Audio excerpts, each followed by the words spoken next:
आपने देखा होगा जब भी कोई ऐसी चीज़ होती है, जब हमारे यहाँ कुछ राइट्स वगैरह होते हैं या कोई प्रोटेस्ट वगैरह कुछ बहुत बढ़ जाता है, तो फिर जो सरकार है वो इंटरनेट को बंद कर देती है। क्या ये लीगल है? क्या सरकार ऐसे इंटरनेट बंद कर सकती है?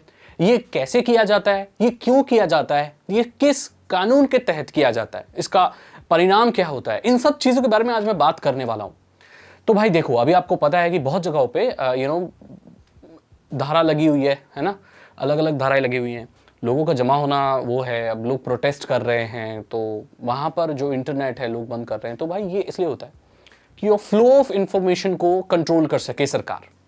मतलब कि जब ऐसी जगह पर कोई चीज़ होती है तो लोग क्या करते हैं, फेक न्यूज़ बहुत फैलाते हैं। ऐसे बहुत सारे असामाजिक तत्व होते हैं जो फैक्चुअल चीज़ें नहीं, ऐसी चीज़ें फैलाते हैं उस प्रोटेस्ट की आड़ में, जो बहुत और उग्र प्रोटेस्ट या दंगे भड़कवा सकती है, ऐसी चीज़ें करवा सकती है। सो ये जो लोग होते हैं, बुरे होते हैं, वो इसका मतलब फ़ायदा उठाते हैं गलत तरीके से।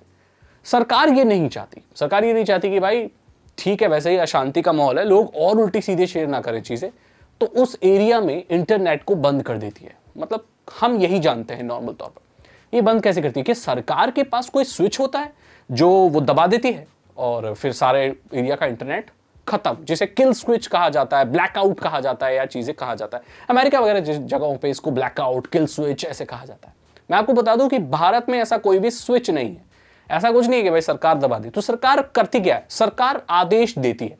जितनी भी नेटवर्क वाली कंपनियां हैं, जैसे कि जियो, एयरटेल, वी, बीएसएनएल, इन सबको आदेश जारी होते हैं और सरकार की चीज़ें मानते हुए ये सारी कंपनियां उस एरिया में अपने नेटवर्क को बंद कर देती हैं या इंटरनेट को लिंक बंद कर देती हैं। तो ऐसा होता है कि जहां पर इंटरनेट बंद है वहां पर कॉल वगैरह चल रही होती है, लेकिन इंटरनेट काम नहीं कर रहा होता। सो जो इंटरनेट फैसिलिटी है वो बस एक नॉर्मल सॉफ्टवेयर होता है उनके पास, आराम से होकर के अपना जो है वो डेटा सर्विसेज ऑफ कर देते हैं, तो लोगों को इंटरनेट नहीं मिलता। ध्यान दें कि यहाँ पर जो अथॉरिटी के लोग काम करने वाले होते हैं, फोर्सेस के लोग होते हैं, उनके पास कनेक्टिविटी बहुत अच्छी होती है, क्योंकि उनका काम तो उस चीज़ को कंट्रोल करना है, लेकिन आम लोगों तक इंटरनेट बंद कर दिया जाता है। अब ये किया कैसे जाता है, किस कानून के तहत किया जाता है? इंडियन टेलीग्राफ एक्ट है एक, जो 1885 जिसे कहते हैं। इसके तहत आप, इसमें बहुत सारे बदलाव भी हुए हैं। 1885 अक्टूबर में ये आया था, जिसके तहत सरकार चाहे तो किसी स्पेशल कंडीशन में, किसी स्पेशल सिनेरियो में, जैसे कोई दंगे वंगे भड़क गए, कुछ हो गए, उसमें जो टेलीकॉम के कम्युनिकेशन है, इंटरनेट है, डेटा का आदान प्रदान है, टेलीकम्युनिकेशन की जो चीजें हैं, उनको कंट्रोल कर सकती है और टेम्पररी बंद भी कर सकती है। और वो कई स्पेशल सिचुएशन में उसे टैप तक कर सकती है। जैसे अगर बहुत कोई नेशनल सिक्योरिटी का वो है, तो इस कानून के तहत, इस एक्ट के तहत सरकार, पुलिस, फोर्सेस वो ये देख सकती हैं कि क्या कम्युनिकेशन हो रहा है, कौन किससे क्या बात कर रहा है, कौन फोन पे क्या बात कर रहा है, टैप तक कर सकती है। सरकार के पास ये अथॉरिटी होती है स्पेशल केसेस में। ऐसे नॉर्मली नहीं कर सकती, मतलब यार मन हो गया चलो लोगों की बात सुने, ऐसा नहीं होता। जब दंगे वगैरह भड़क जाते हैं, प्रोटेस्ट बहुत उग्र वो ले लेता है, रूप ले लेता है, ऐसी चीजें होती हैं, उसमें सरकार ऐसा कर सकती है। इंडियन टेलीग्राफ एक्ट 1885, इसमें बहुत संशोधन हुए हैं तब से, क्योंकि जो पहले हमारे बात करने का तरीका था, हम कॉल वगैरह करते थे, इंटरनेट पहले सही से आया ही नहीं था। बाद में इंटरनेट आया तो फिर वो जो एक्ट है उसमें धीरे धीरे बदलाव होते गए और ये सारे इंटरनेट, वॉइप और व्हाट्सएप वगैरह सारे इसी के अंतर्गत आ गए। तो ठीक है भाई, इंफॉर्मेशन टेक्नोलॉजी का ये एक्ट है जिसके तहत ये होता है। अब ये क्या लीगल है गाइस? बहुत सारी कंट्रीज में ये लीगल है, लेकिन यूनाइटेड नेशंस, जो लोग जानते हैं यूनाइटेड नेशंस क्या है, तो वो इस चीज को सही नहीं मानते, उसको कंडेम करते हैं कि भाई ऐसा नहीं करना चाहिए, इससे फ्लो ऑफ इंफॉर्मेशन को कंट्रोल नहीं करना चाहिए।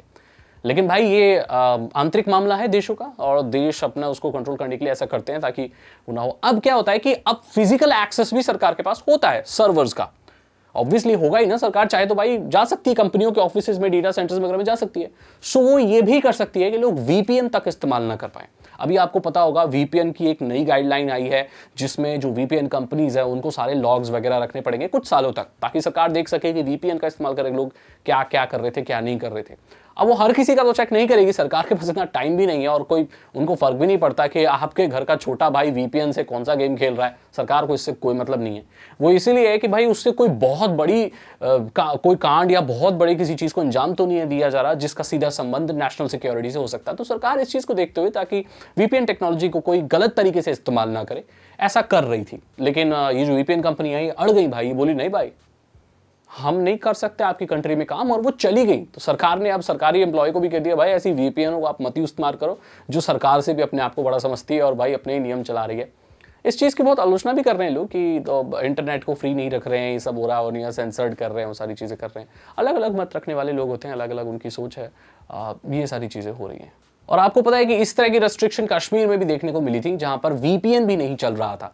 सो इससे ये साफ पता चलता है कि भाई गवर्नमेंट का पूरा कंट्रोल होता है और इस स्पेशल एक्ट के तहत सरकार ऐसा कर सकती है।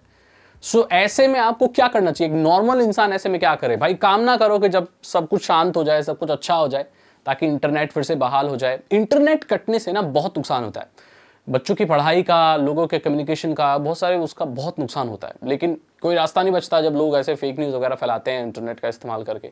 अब इंटरनेट तो भाई एक बहुत अच्छी चीज़ है, लेकिन कभी कभी ये बहुत घातक भी साबित हो जाती है जब इसका लोग गलत तरीके से इस्तेमाल करते हैं।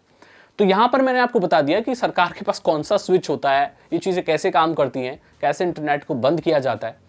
क्या ऐसे में आप इंटरनेट किसी भी जरिए से चला सकते हो? गाइज नहीं चला सकते आप, क्योंकि हर किसी के पास ऐसी फैसिलिटी नहीं होती जो सैटेलाइट इंटरनेट और ये सारी चीज़ें इंटरनेट पर चला सके। और अगर भारत में मैं आपको बता रहा हूँ सैटेलाइट इंटरनेट बहुत कॉमन हो गया, जैसे कि स्टारलिंक वगैरह ये सारी चीज़ें आ रही हैं, इसके लिए भी सरकार कोई रास्ता ढूंढ लेगी, इसको भी बैन करने का ढूंढ लेगी। वो जैमर्स वगैरह या ऐसा कुछ लगा देगी जिससे आप अपने सैटेलाइट इंटरनेट को भी एक्सेस नहीं कर पाओगे, बिकॉज सरकार का जो कानून है वो तो अपने देश में वो लागू करेगी ना। आप कोई भी नई टेक्नोलॉजी ले आओ तो वो इंडियन टेलीग्राफ एक्ट में फिर इंक्लूडेड हो जाएगा, बिकॉज पहले तो ये इंटरनेट वगैरह इंक्लूड नहीं थे, इसमें सिर्फ फोन कॉल्स वगैरह थी। बाद में इंटरनेट आया भारत में तो इसको इंटरनेट भी इंक्लूड कर दिया गया, व्हाट्सएप कर दिया गया, इनक्रिप्टेड चीज़ें और बहुत सारी चीज़ें भी की जा रही हैं। सो अगर फ्यूचर में स्टारलिंक वगैरह आता है, सैटेलाइट कम्युनिकेशन आता है, तो वो भी इस एक्ट के अंतर्गत आ जाएगी और उसको भी बैन करने का, उसको भी बंद करने का जरिया सरकार ढूंढ लेगी। वो कुछ नहीं छोड़ेगी, वो भाई जो नई टेक्नोलॉजी आएगी उसको शामिल करेंगे। अब कोई भी कम्युनिकेशन का साधन उसे बंद करना है, चाहे वो स्टारलिंक हो, चाहे आपका ब्रॉडबैंड कनेक्शन हो, तो वो करेगी ही। तो ऐसे में नॉर्मल इंसान क्या करे भाई, उसकी काम ना करो। ऑफलाइन कुछ पड़ा है आपके कंप्यूटर में तो डाउनलोड करके रखो, कुछ इन्फॉर्मेशन की चीज़ें, डॉक्यूमेंट्रीज वगैरह डाउनलोड करके रखो, ऐसे वक्त में देखो, कुछ और काम करो। वैसे भी हम लोग इंटरनेट की दुनिया से बहुत घिरे रहते हैं, अपनी असल दुनिया में ज़्यादा ध्यान देते नहीं है, लोगों के साथ बैठते नहीं है, बात नहीं करते, अपने वातावरण को नहीं देखते, उस सब पर्यावरण को नहीं देखते। तो ऐसे में उसका फ़ायदा उठाना चाहिए, हर चीज़ का पॉजिटिव साइड होता है। लेकिन मुझे नहीं लगता कि अच्छी चीज़ है इंटरनेट ना होना किसी जगह पर, बहुत बुरी बात है।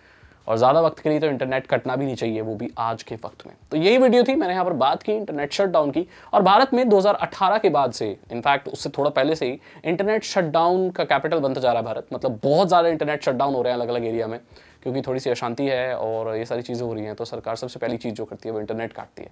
सो हमारे यहाँ इंटरनेट के जो मतलब हमारी जो भारत है ना, जो डेमोक्रेसी सबसे बड़ी मतलब लोकतांत्रिक देश है और डेमोक्रेसी है, तो हमारे यहाँ धीरे धीरे क्या है इंटरनेट के शटडाउन बढ़ते चले जा रहे हैं। और ये बहुत सोचने वाली बात है। अगर आपको ये वीडियो अच्छी लगी तो लाइक करें, अपने दोस्तों के साथ शेयर करें। साइबर सिक्योरिटी और इथिकल हैकिंग में इंटरेस्ट है, अगर आप एक इथिकल हैकर बनना चाहते हैं तो डिस्क्रिप्शन चेक करें। 299 रुपीज़ की 3 इथिकल हैकिंग कोर्सेज हैं जो आसान भाषा में आपको इथिकल हैकिंग सिखा देंगे। मेरे चैनल से जुड़े रहिए, सब्सक्राइब कीजिए मेरे चैनल को। सब्सक्राइब करने के बाद आप बेल आइकॉन प्रेस कीजिए, बिल्कुल फ्री है सब्सक्राइब करना। मैं जब भी कोई नई वीडियो डालूंगा तो आपको नोटिफिकेशन मिल जाएगा। और मैं मिलता हूं आपसे अगली वीडियो में। Thank you so much and good bye.